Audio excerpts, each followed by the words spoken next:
नमस्कार, स्वागत आहे तुमचं इनोव्हेशन ऑल इन वनमध्ये.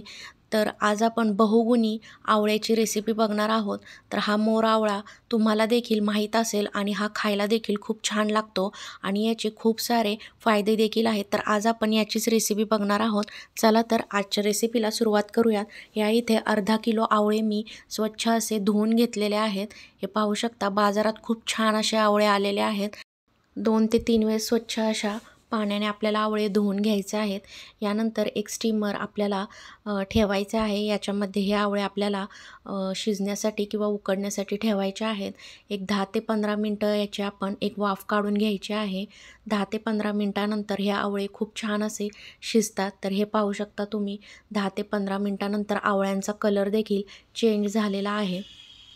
आवळे शिजलेत की नाही हे समजत नाही, तर या इथे तुम्ही पाहू शकता छान अशा त्याच्या पाकळ्या सुटलेल्या आहे आणि थोडासा हा सुरकुतल्यासारखा देखील दिसतो, म्हणजे आपला आवळा छान असा शिजलेला आहे. यानंतर कॉटनच्या कपड्याने किंवा टिश्यू पेपरने आपल्याला त्यातील सर्व पाणी काढून घ्यायचे आहे. याच्यामध्ये थोडे देखील पाणी ठेवायचे नाही आणि जर राहिले तर आपला आवळा वर्षभर टिकत नाही. त्यामुळे टिश्यू पेपरनेच यातील पाणी सर्व असे काढून घ्यायचे. हे पहा, असे पूर्ण पाणी काढून घेतल्यानंतर आपला आवळा छान असा सुकलेला आहे. तुम्ही पाहू शकता, याप्रमाणे आपल्याला तो सुकवून घ्यायचा आहे.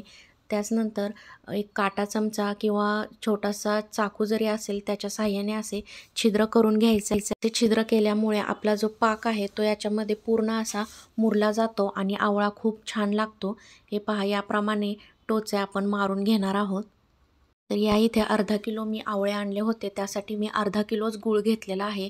तर हे प्रमाण अगदी योग्य आहे. अर्धा किलोसाठी अर्धा किलोच गूळ घ्यायचा आहे. तर या इथे बारीक असा चिरून गूळ घेतलेला आहे. याच्यामध्ये आपण 2 तुकडे दालचिनीचे टाकायचे आहेत. त्यामुळे आवळ्याला आपल्या खूप छान अशी टेस्ट येते आणि मोर आवळा छान असा टिकतो देखील. गूळ छान असा मेल्ट होत आला की याच्यामध्ये सर्व आवळे आहेत ते घालून घ्यायचे आहेत आणि छान असं आपल्याला हे हलवून घ्यायचे आहे. तर या इथे तुम्ही पाहू शकता, आवळे घातल्यानंतर याच्यामध्ये थोडेसे चवीपुरते आपल्याला मीठ घालायचे आहे. आवळ्यामध्ये पाण्याचा अंश जास्त असतो, त्यामुळे गूळ आणि थोडंसं मीठ घातल्यामुळे ह्याला छान असे पाणी सुटते. तुम्ही पाहू शकता, एक 5 मिनटं आपल्याला हे मोठ्या फ्लेमवरती शिजवून घ्यायचे आहेत आणि त्याच्यानंतर 30 ते 40 मिनटं आपल्याला मोठ्या फ्लेमवरती हे आवळे छान असे शिजवायचे आहेत. ह्याच्यावरती झाकण ठेवून आधेमध्ये हे झाकण काढून आपल्याला आवळे असे छान परतवून घ्यायचे आहेत. पाहू शकता, अशा प्रकारे त्याला पाणी सुटलेले आहे.